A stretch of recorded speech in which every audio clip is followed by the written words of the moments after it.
আসসালামু আলাইকুম।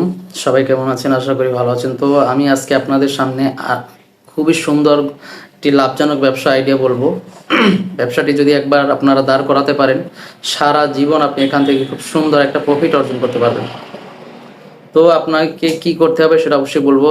তার আগে বলি যে যদি চ্যানেল নতুন হয়ে থাকেন অবশ্যই চ্যানেলটি সাবস্ক্রাইব করে দেবেন এবং ভিডিও সম্পর্কে কমেন্ট করে আপনাদের মূল্যবান মতামত অবশ্যই জানাবেন। আর প্লিজ ভিডিওটি না টেনে অবশ্যই শেষ পর্যন্ত দেখবেন। খুব শর্টকাটে আপনাদের আইডিয়াটা দিয়ে দেব। তো কথা না বাড়িয়ে চলুন ভিডিওটি শুরু করি। আমি যে প্রোডাক্টটার কথা এখন বলবো, সেই প্রোডাক্টগুলো যদি নিয়ে আপনি ব্যবসা করেন, এক্ষেত্রে আপনি আসলে হয়ে যেতে পারেন একজন উদ্যোক্তা। আপনার এই ব্যবসা থেকে হয়তো অনেকে ব্যবসা করবে, বা আপনি চাইলে মানে আপনার মতো লোক তৈরি করতে পারবেন, বা আপনি চাইলে লোক আপনার ব্যবসায় রাখতে পারবেন, খাটাতে পারবেন লোকজন। এক্ষেত্রে আপনি উদ্যোক্তা হয়ে যেতে পারবেন যদি আপনার প্রোডাক্ট ওই পরিমাণ আপনি মার্কেটিং করতে পারেন, তাহলে মার্কেটে দাঁড় করাতে পারেন, তাহলে মার্কেট চিরজীবন আপনারই থাকবে। তো কি সেটা সেটা হচ্ছে যে আপনি যে কোনো একটা প্রোডাক্ট বাসায় তৈরি করবেন, বাসায় তৈরি করে এটা দোকানে দোকানে সাপ্লাই দেওয়ার ব্যবস্থা করবেন। তো সেটা কি প্রোডাক্ট হতে পারে, সেটা কোনো খাবার হতে পারে বা অন্যান্য কোনো প্রোডাক্ট হতে পারে যেটা মানুষের চাহিদা আছে, এই জাতীয় কিছু প্রোডাক্ট আপনাকে তৈরি করতে হবে। যেমন আমি সামান্য একটা উদাহরণ দিচ্ছি যে আপনি যদি বাসায় বিস্কিট তৈরি করতে পারেন, তো বিস্কিটগুলা তৈরি করে দোকানে দোকানে সাপ্লাই দিতে পারবেন। বা যদি আপনি লিকুইড জাতীয় দই তৈরি করতে পারেন, দই তো ধরেন আমরা যে কাপ দই কিনে খাই দোকান থেকে, এক একটা দই 30 থেকে 35 টাকা আমাদের কাছে দাম রাখে। তো এই দইগুলো তৈরি করতে কিন্তু ওদের হাইয়েস্ট 15-20 টাকার মধ্যে ওরা তৈরি করতে পারে। আপনি যদি 20 টাকার মধ্যে তৈরি করেন, সেখানে এক্ষেত্রে আপনি ভালো হবে, এই দইটা আপনার অনেক ভালো হবে। 20 টাকা যদি খরচ করেন আপনি পার পিস দই, তো 20 টাকা যদি আপনি এই এক কাপ দইয়ের পিছনে খরচ করেন, তো এখানে আপনার জিনিসটা বেশি সুস্বাদু হবে। দুধটা বেশি থাকবে, চিনিটা থাকবে মোটামুটি ভালো পর্যায়ে, বা সব কিছু ভালো পর্যায়ে থাকবে। যদি আপনি একটু কমের দিকে যান, তাহলে আপনার জিনিসটা একটু হালকা হতে থাকবে, কিন্তু এটা মানুষ খাওয়ার পরে পরবর্তীতে হয়তো এটা নাও খেতে মানে খাওয়ার ইচ্ছা পোষণ করতে পারে।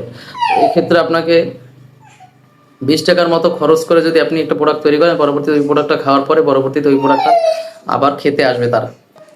তো এভাবে করে যদি আপনি একবার মার্কেটে আপনার জিনিস প্রোডাক্টটা দাঁড় করাতে পারেন, তাহলে দেখবেন এই প্রোডাক্টের চাহিদার আর শেষ থাকবে না। আপনি 20 টাকা তৈরি করে যদি আর 10 টাকা লাভে ছেড়ে দেন, দোকানদার 5 টাকা লাভ করবে, 35 টাকা বিক্রি করবে, আর আপনি লাভ করবেন 10 টাকা। তো এভাবে যদি আপনি ডেলি 100 পিস প্রোডাক্ট সেল করতে পারেন, আপনার কত লাভ থাকে? 1000 টাকার মতো লাভ থাকে। 50 পিস সেল করতে পারলে দিলে আপনার 500 টাকা লাভ থাকে। তো এক্ষেত্রে যদি আপনি দোকান মার্কেটিং করতে থাকেন, তো আপনার এক পরে দেখা যায় 100 না আপনার 500 দোকান হয়ে যেতে পারে। প্রতিদিন যে 500 দোকানে আপনার প্রোডাক্ট দেওয়া লাগতেছে, এরকম হয়ে যেতে পারে। সবই আল্লাহর খেলা। তো এটা একটা খাবার, মানুষের সুস্বাদু খাবার, মানুষ খেতেই পারে। বিশেষ করে এই যে গরমের দিন আসতেছে সামনে, গরমে এই জিনিসগুলো বেশি চলে, বেশি খায় মানুষ। তো আপনি একবার যদি মার্কেট ধরতেই পারেন, তা পরবর্তী দেখবেন প্রচুর অর্ডার পাবেন, আপনি প্রচুর অর্ডার পাবেন। এখন অনেক প্রোডাক্ট আছে, বিভিন্ন প্রোডাক্ট আছে মার্কেটে, কিন্তু বাসায় তৈরি করে তারা দোকানে সাপ্লাই দেয় এবং দোকানদাররা খুব সুন্দরভাবে তাদের কাছ থেকে নেয়, কারণ জিনিসটা সুস্বাদু, মানুষ খাচ্ছে, দোকানদারের বিক্রি করতে তো কোনো সমস্যা নাই।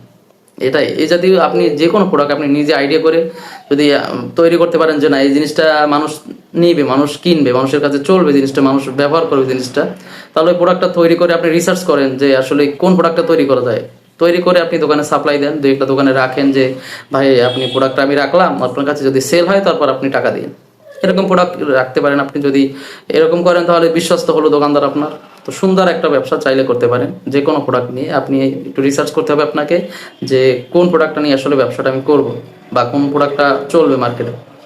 তো আজকের ভিডিও পর্যন্ত, ভিডিওটি বেশি দীর্ঘায়িত করলাম না। সবাই ভালো থাকবেন, অবশ্যই চ্যানেলটি সাবস্ক্রাইব করে দেবেন এবং আপনাদের মূল্যবান মতামত কমেন্ট করে অবশ্যই জানাবেন। ধন্যবাদ, সবাই ভালো থাকবেন। আসসালামু আলাইকুম।